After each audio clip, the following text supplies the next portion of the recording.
They obliterated England inside 2 days in Perth. Now Australia's test team is set to get even stronger before the Ashes is out. Sam Jordan joins us from Cricket Central at Sydney Olympic Park. Sam, we got a good look at Pat Cummins and Josh Hazlewood today.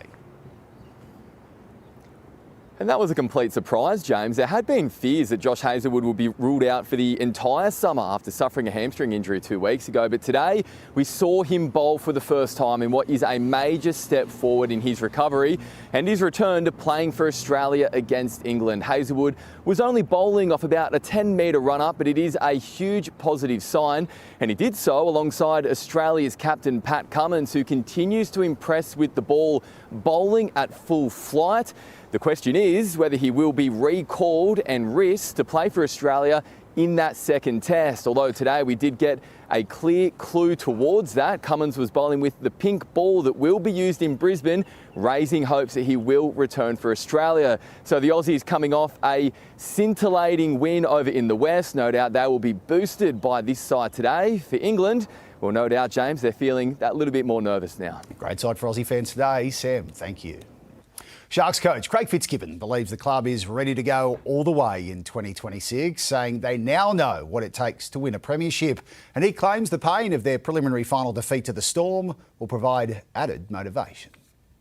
The Sharks have hooked a new sponsor. Ocean Protect Stadium is the new name of their ground. It's come at a good time as the coach is still hurting in a big way after a season of promise. And it really stung not to go on with it last year, more so than the other years. So I think it's a bit more belief in our bones heading into next year. The reason it stung? I think we're a bit more authentic this year than years past. We've gotten gradually better each year, and I think we're sort of finally starting to understand what it takes, and that's why we got so close. So, you know, when you can be so close and have an opportunity and it goes, there's a lot of work that's got to go in to get that opportunity again. So I think you're aware of that. The players are still in pain.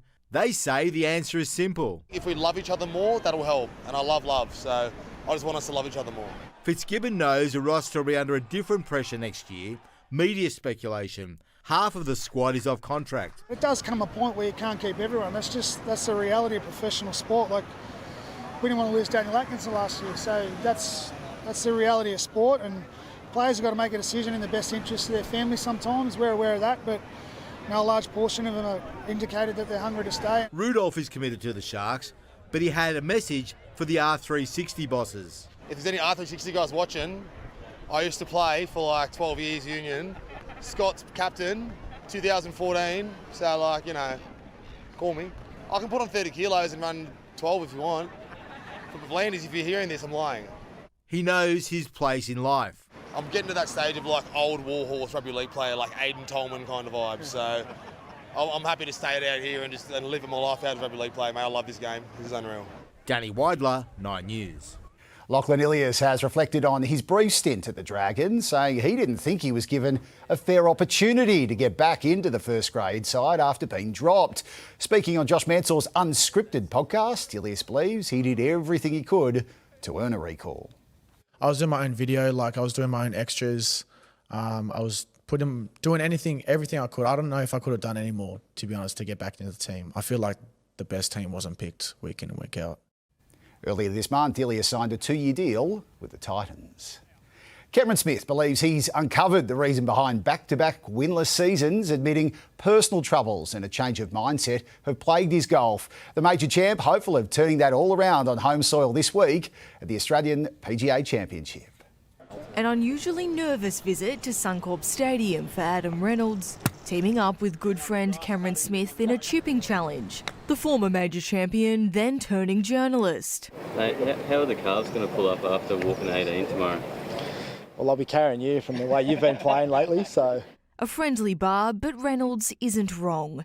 Smith is at the tail end of his worst season statistically since joining Live Golf. I've played my whole career with really no expectation of playing well. I expect to prepare well and do all that stuff well, and I think this year maybe just with a lot of stuff at home happening, and I've kind of expected a lot more out of myself. The three-time Australian PGA champion hasn't won a golf tournament in almost 2.5 years, but believes that can change this week with a change of mindset.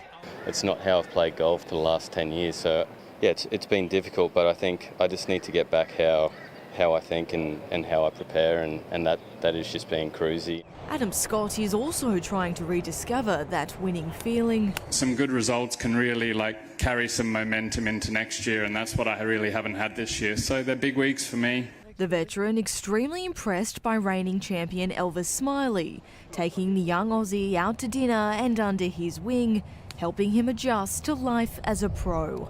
I think, 11, 12-year-old Elvis would be pinching himself for an opportunity like that, just to be able to pick his brain about certain things and to know that he's looking out for me. Nicole Dunn, 9 News.